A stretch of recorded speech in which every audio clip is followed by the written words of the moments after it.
मेरी बख्शिश की कोई शक? उन्होंने कहा नहीं, अब तुम्हारी बख्शिश की कोई शक नहीं। तो उसने तलवार लेकर के उनको भी उनका भी मामला साफ कर दिया। चलो अगर नहीं तो तुम भी जाओ, उनको भी बराबर कर 100 हो गए। लेकिन दिल के अंदर यही बात हम आपको बताना चाह रहे हैं कि दिल के अंदर अगर हमारे सच्ची तरफ पैदा हो जाए, गुनाहों का एहसास हो जाए, मालिक की नाफरमानी का एहसास हो जाए, अल्लाह रब्बुल इज्जत की नेमतों की कदर का एहसास हो जाए, तो इंशाअल्लाह हमारा बेड़ा पार हो जाए। अल्लाह हम सबको तौफीक अता फरमाए।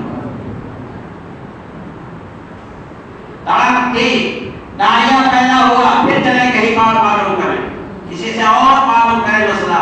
क्या है कोई शक? अब तो 100 पूरे हो गए। क्या है कोई शक मेरी बख्शिश की? जा रहा था, पता लगा ये गाड़ी जो है उनके फला बस्ती में, उनके पास जा रहा था पूछने के लिए।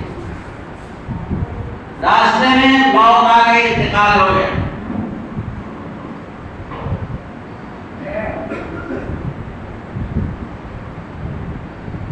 दोनों तरफ के फरिश्ते पहुंचे, अज़ाब के भी फरिश्ते पहुंचे, रहमत के भी फरिश्ते पहुंचे।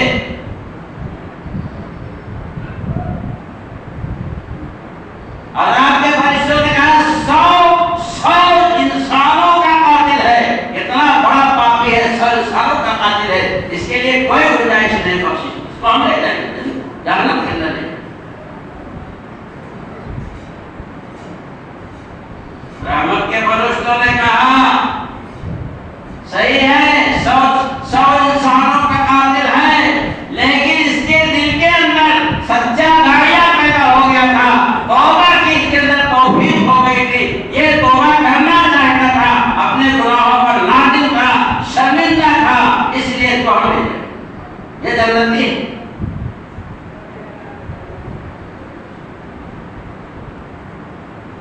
झगड़ा होने लगा दोनों में, फरिश्तों में। फैसला ये हुआ कि जहां से बंदा चला है और जहां जाएगा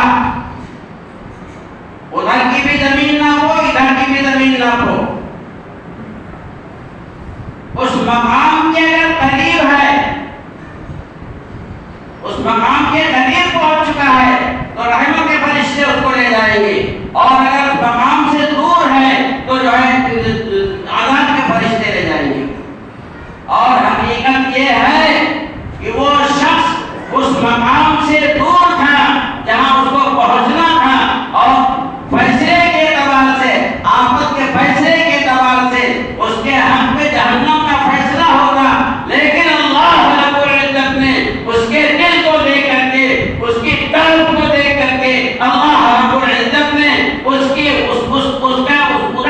उधर की जमीन को कम कर दिया और उधर की जमीन को बढ़ा दिया। जब जमीन नापी गई तो जो जिधर जहां उसको जाना था उधर की जमीन ज्यादा निकली, और उधर जहां वो मकान था उधर की जमीन कम। फरिश्ते है, बहाना नहीं है भाइयों, बताओ बहाना है कि नहीं है?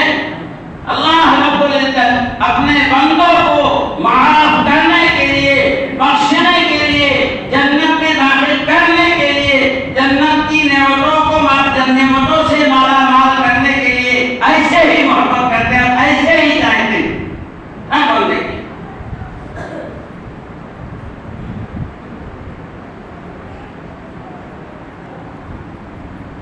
क्या है? हमारा अपने मालिक से मामला सही हो जाए। हदीस पाक के अंदर आता है, वो बंदा अल्लाह को बहुत महबूब होता है, जैसा ये वाक़या भी बता रहा है आपको। वो बंदा अल्लाह को बहुत महबूब होता है जो न मालूम कितने गुनाह किए हो, कितने पाप किए हो, कितना बड़ा मुजरिम हो, और आकर के अल्लाह रब्बुल इज्जत की बारगाह में सजदा रेज़ हो जाए, अपनी गलतियों का एहसास कर ले, अल्लाह रब्बुल इज्जत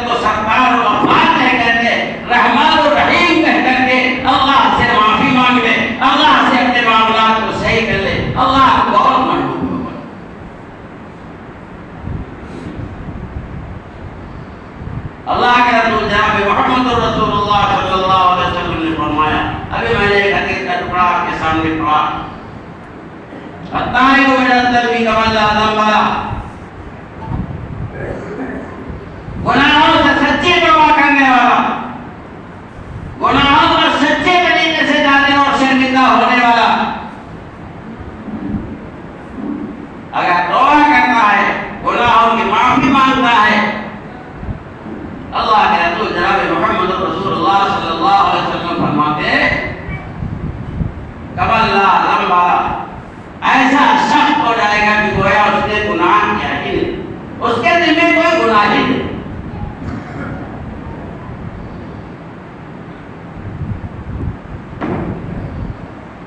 रमजान मुबारक लगने से पहले से आप रमजान मुबारक के मुतालिक अहादीस, कुरान की आयतें, अल्लाह वालों के वाक़यात और न मालूम कैसी कैसी बातें सुनते आ रहे हैं।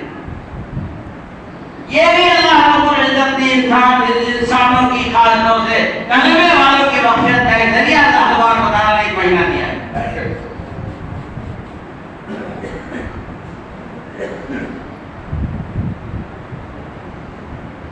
कितने ऐसे असबाब रखे अल्लाह तबारक व तआला।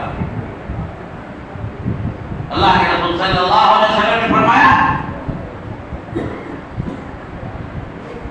जिसने अल्लाह का हुक्म समझ करके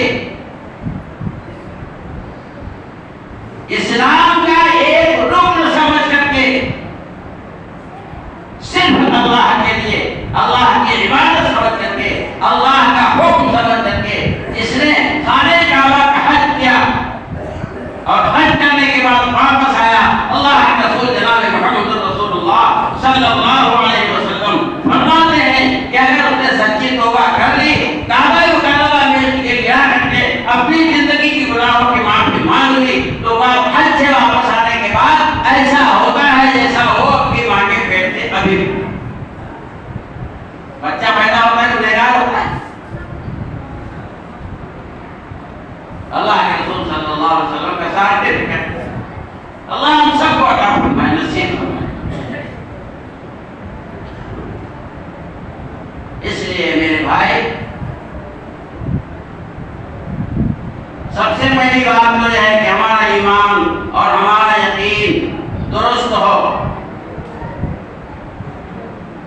अल्लाह रब्बुल इज्जत की रहमत, अल्लाह रब्बुल इज्जत के करम, अल्लाह रब्बुल इज्जत की बख्शिश पर पूरा पूरा यकीन हो हमें।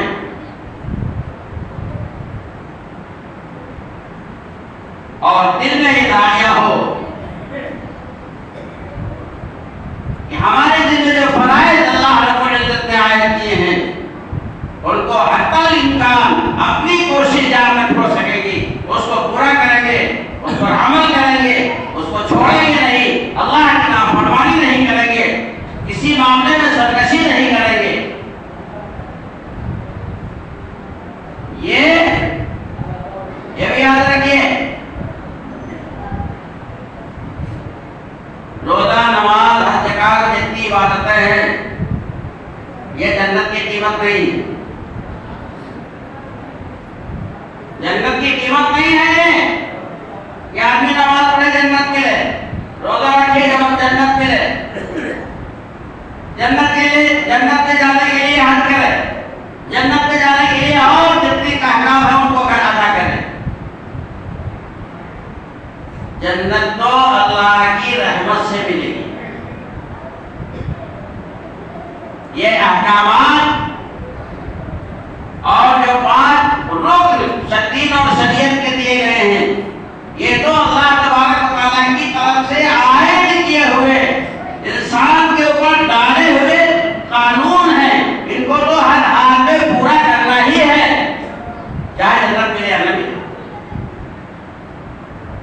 जन्नत तो अल्लाह की तरफ से फर्ज से मिलेगी। 500 वर्ष की इबादत, सुना बार सुना होगा, 500 वर्ष की इबादत काम नहीं आई। जब अल्लाह ताला ने फरमाया इनको ले जाओ हमारे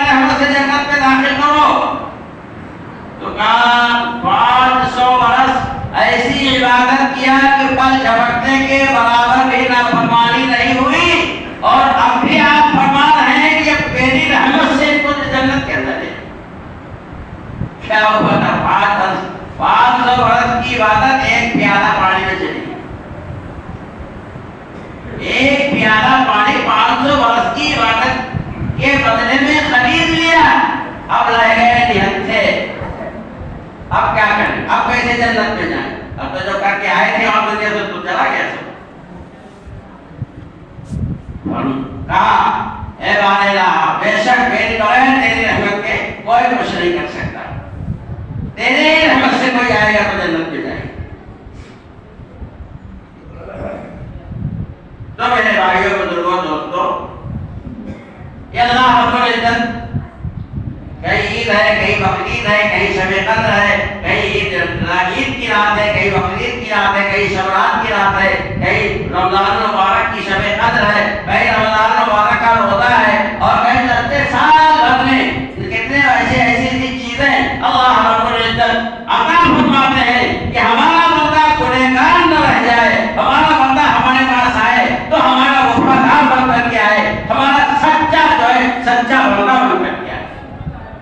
होता है हमारी दोस्तों, हम सुन लेते हैं और अमल का दायरा हमारे अंदर नहीं पैदा होता है।